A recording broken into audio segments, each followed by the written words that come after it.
In this picture, you've probably seen this familiar face many years at the Moundville Native American Festival.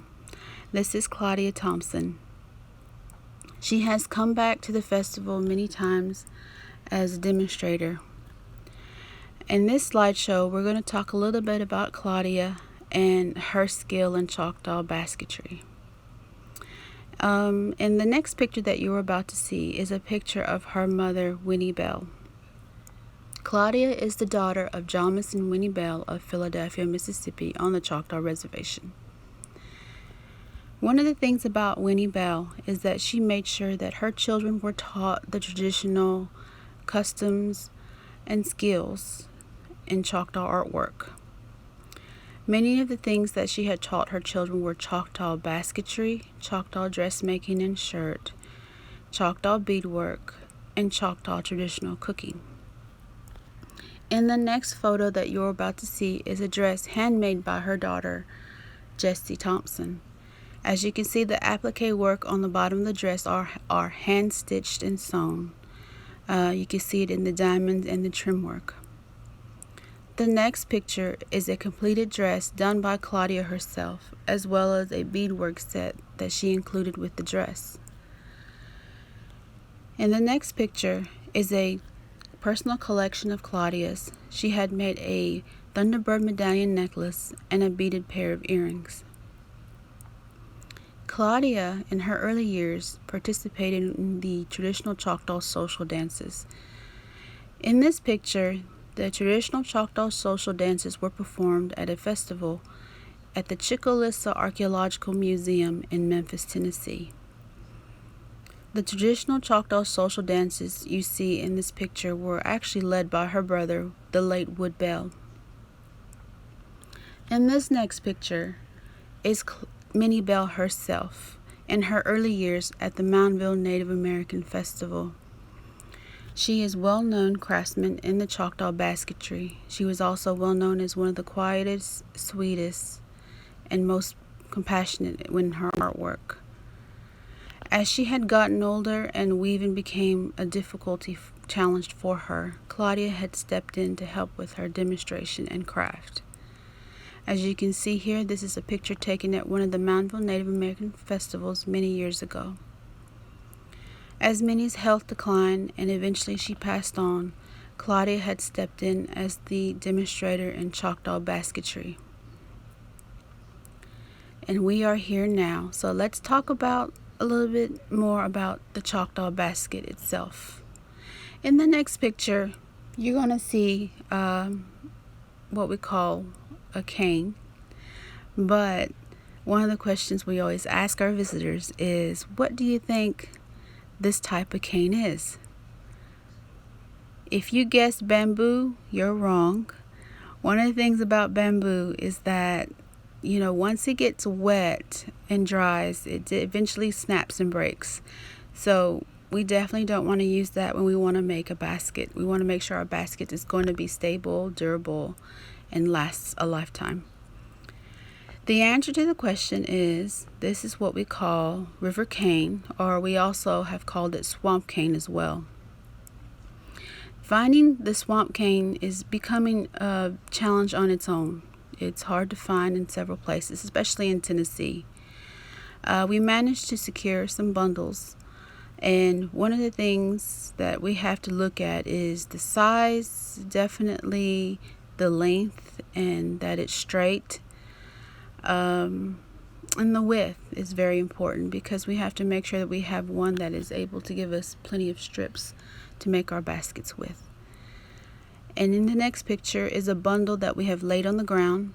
By looking at the picture alone, we can see that we can probably get several strips from each cane, and the strips can tell us probably how many or what type of baskets we are able to make. By looking at this picture alone, we may be able to make 2 medium baskets or maybe even get a large basket done. And in the next step of this process is the stripping part itself. There are several different techniques that each basket maker does, and this next particular picture is what we call splitting, but it's done in quarters. As you can see, we have to be very cautious because when doing this, we're using a very large, sharp knife. So the risk of cutting oneself is very high. So we have to be very skilled and very careful in this process. Claudia herself actually does a different type of splitting technique. She actually uses the pole itself and strips down the pole itself.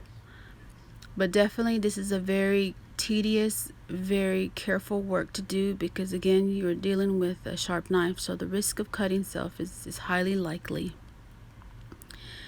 After the process of splitting is done and you have your strips ready, definitely we want to make sure that we keep it flexible, so we would leave it in a bucket of water.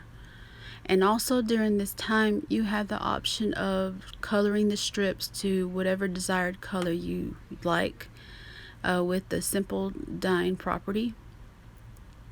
And once that's finished, this next picture shows Claudia beginning her weaving, and the part that she's beginning with is actually the bottom part of the basket.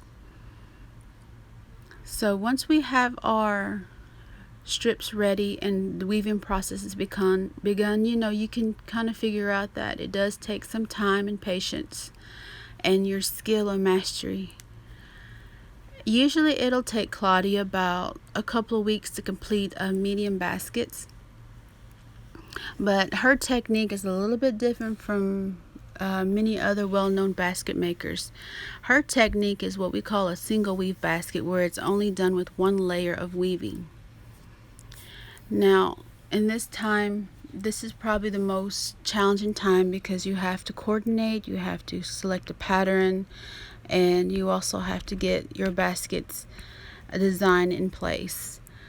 And this next picture that we're about to show you is one of the baskets that she was able to complete, and you can see that it is a single weave where you can see the natural bareness on the other side of the strip of cane. And the common colors that you would see in Minnie and Claudia's baskets were red and black. And that's something that had been taught for many years and decided to carry on in their craftsmanship. Now, like I was saying, there is different styles of basket making. This one is the single weave. In this next picture, you're going to see a picture of 3 sets of baskets. The first 2 on the left is what we call double weave.